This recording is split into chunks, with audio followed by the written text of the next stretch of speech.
선생님이 진행해 주신 그런 내용들이 너무 재밌었어요. 정말 더 공부하고 싶게, 호기심 가게. 사실 미술사라는 게 딱딱하잖아요. 사 들어가니 음악사, 미술사 다 그렇잖아요. 근데 전혀 딱딱하지 않고 너무 재밌게 따로 더 공부해보고 싶게 그런 호기심도 들었고, 내가 수업을 하면서 우리 아이들에게 해줄 말이 많이 생겼다. 그 그림을 그릴 때 잘 그리는 게 다가 아니고 명암 표현이 다가 아닌 나의 생각을 그림에 넣어보게 하고 싶다. 그런 생각이 들었죠.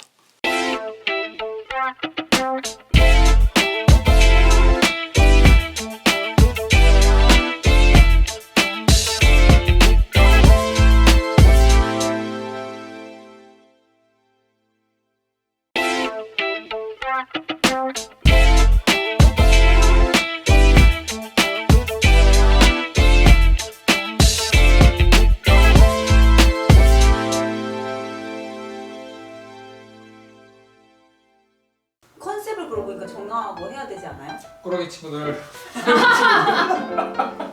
네, 꾸러기 1입니다. 꾸러기 3! 후기 인상주의로 넘어가게 돼요. 근데 사실 후기 인상주의라고 묶는 이유는 따로 있어요. 인상주의는 인상주의인데 왜 후기 인상주의냐? 인상주의가 시작하면서 남겨준 엄청난 큰 산물이 있어요. 얘네들이 그림을 어떻게 그렸어요? 굉장히 지멋대로 그렸단 말이에요. 자기 눈에 보이는 대로 최대한 어떻게든. 이때 이 사람들이 남겨준 결과물이 뭐냐? 다양성이었어요. 그러면 이 후기 인상주의자들의 특징은 뭐냐? 그 전에 고전적인 잘 그린 그림에서 이러한 그림으로 가는 과정에서 다양성이라는 걸 확보하고, 봤지? 이제부터 미술은 이렇게 하는 거야 라고 알려주자마자 미친 듯이 뿌리가 번져나가기 시작하는 거야. 너무 다양해서 한 군데 묶을 수는 없는데 인상주의 애들에게 영향을 받았다라고 할 수 있는 사람들을 가지고 후기 인상주의다 라고 그냥 일단 말을 하는 거거든요. 그러다 보니까 그림의 스타일은 달라요. 근데 얘네들은 그 다양성이라는 것을 이어가고 있단 말이에요. 후기 인상주의가 굉장히 복잡한 것 같아도 그냥 다 잊어버리고 세 명만 기억하면 돼요. 폴 세잔, 폴 고겐, 반 고흐. 그들의 자화상인데 그림만 봐도 스타일이 확연하게 다르죠. 근데 어떻게 이 사람들이 하나의 사조로 다 묶을 수 있느냐? 아까 말했던 것처럼 다양성을 품에 안고 각자의 개성있게 뭔가를 해결하려고 달려들었기 때문에 그런 의미에서 후기 인상주의라고 한데 묶어준 거지 특별한 사조는 아니다. 이들 중에 현대미술에 가장 크게 영향을 끼친 사람은 누구일까요? 반고. 반고. 정말요? 반고. 이름을 다시 한번 얘기해 주세요. 폴 세잔, 폴 고겐, 반 고흐. 나눕시다. 전 반고로 하겠습니다. 그럼 전 폴세잔으로 하겠습니다. 완전 사기꾼들 아니야? 이거 뭐야? 저는 그렇게 생각하는데요. 네, 저도 그렇게 생각합니다. 반고. 그러면 이제 우리가 이 세 명이 후기에 우리 현대 미술에 어떤 영향을 끼쳤는지 한 번씩 볼 거예요. 인상주의 미술은 태양빛은 거들뿐 순간의 인상을 그린다. 그들이 하는 빛을 그린다. 의 생각이었다면 후기 인상주의는 내가 느낀 것을 어떻게든 표현한다 했던 거예요. 어떻게든. 그래서 폴 세잔 같은 경우 내내 사과 한 알로 세상을 평정해 보았어 라고 하면서 사과를 들이밉니다. 이때 굉장히 충격적이었어요. 왜 충격인지 아직 모르시겠죠? 근데 사과 하면은 세상에서 가장 유명한 사과가 세 개가 있는 거예요. 하나, 아담과 이브의 사과. 또 하나, 뉴턴의 사과. 그리고 폴 세잔의 사과. 나도 아이폰. 아이폰. 나는 애플이 이제 이런데 잡수 나와줘야지. 네 번째, 잡스의 사과. 잡스의 안 나와야지. 잡스의 사과로 이렇게 하면 돼요. 그래서 그 정도로 폴 세잔의 사과는 굉장히 유명해요. 왜 유명한가? 이따가 같이 함께 설명을 하도록 하죠. 일단 반 고흐입니다. 고흐는 원래 흰색의 방에서 살고 있었어요. 근데 동생인 테오에게 자신의 그림을 그린 것을 항상 편지에다가 그림을 왜 그렇게 그렸고 그리고 어떤 것을 의도했고 자기가 무엇을 느껴서 이렇게 작업을 했는지 그런 것에 대한 것을 항상 편지로 스케치를 해서 보내줬거든요.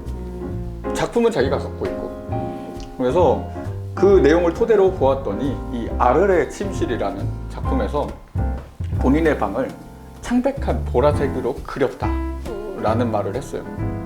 그걸 보면은 아주 쉽게 설명할 수 있는 거죠. 반구는 자기가 느낀 것을 보라색으로 표현한 거예요. 내 방은 보라색으로 느꼈어.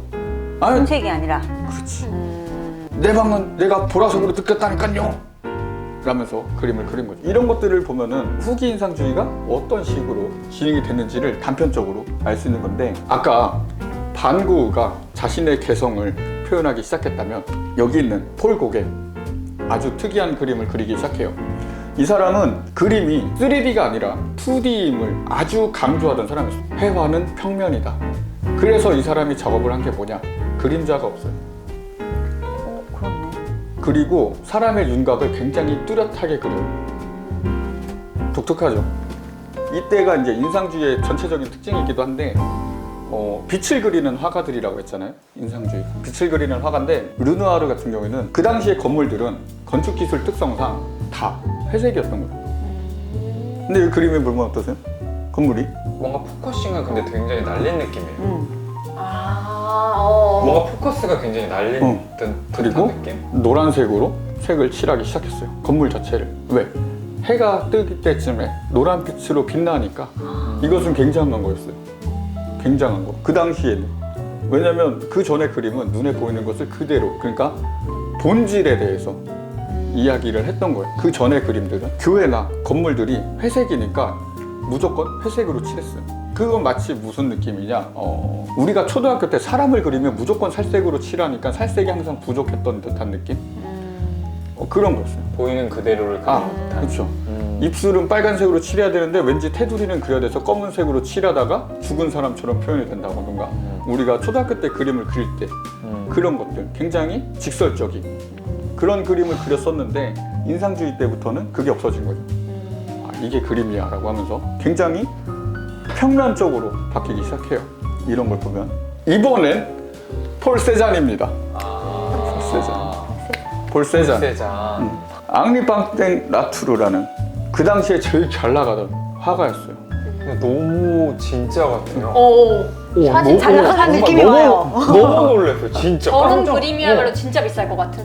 엄청 진짜 사진이다 싶을 정도로 여기에 비친 뿔이며 나이프에 비친 오렌지와, 그죠? 나이프에 비친 오렌지. 어마어마해요, 그죠? 어마어마하단 말이에요. 근데 이렇게 잘 나가던 무려 1866년간 인간들이 발전시켜온 정물화예요. 그죠? 근데 30년 만에 폴 세잔의 정물화를 저렇게 바뀌어버렸어요. 폴 세잔은 여기서 무슨 생각을 했을까요? 트렌드의 변화를 내가 이끌어가겠다? 이끌어가겠다. 좀 다양한 색과 그 다양한 감정과 다양한 표현을 최대한으로 내가 표현해 보겠다? 폴 세잔은 여기서 이 사과를 제대로 그리기 위해서 사과 한 알 한 알 서로 다른 시점이 필요했어요. 원근법을 버리고 다중 시점을 채택했다는 데 있어요. 이 사과 하나를 잘 그리려면 한 각도에서 모두 다 그리면 모두 다 예쁘지 않다라는 생각을 했던 것 같아요. 이 사람이 이제 사과를 하나를 그려서 세상을 놀라게 하겠다라는 말을 하고, 실제로 사과를 어떻게 그렸느냐, 1000번을 관찰하고 100번을 그린 다음에 100번의 수정을 거쳐서 이 작품이 나온 겁니다. 그렇게 열심히 노력했는데 저렇게. 그러니까. 그래요? 당황스럽네요. 네. 이제 이 사람이 이렇게 그려서 이렇게 된 거예요. 지금 저기 위에 있는 바구니 쏟아지는 게 아니라 그 위에 있는 바구니를 위에서 내려다본 시점으로 다 그려놨을 뿐인 거예요. 위에서 내려다본 시점을 이렇게 그린 거라고요? 응. 오. 근데 바구니가 저렇게 사실 있기가 쉽지가 않아. 뭘 붙여놓지 않는 이상은. 이게 쏟아지는 그림이 아니라 모두 다 정물화라는 거예요. 테이블 위에 있는 이 식탁보도, 사과도, 술병도 모두 다 그렇다라는 거죠. 그래서 이 그림이 조금 이해가 안 될 수는 있어요. 네. 왜냐면 우리가 어색하고 우리가 해석하기 너무 어려우니까. 근데 이 그림이 발전해서 무엇이 됐는지를 보면 이해하기가 쉬워요. 이 그림이 다중 시점이라는 것을 활용해서 그 다음에 발전하고 발전해서 나온 사람이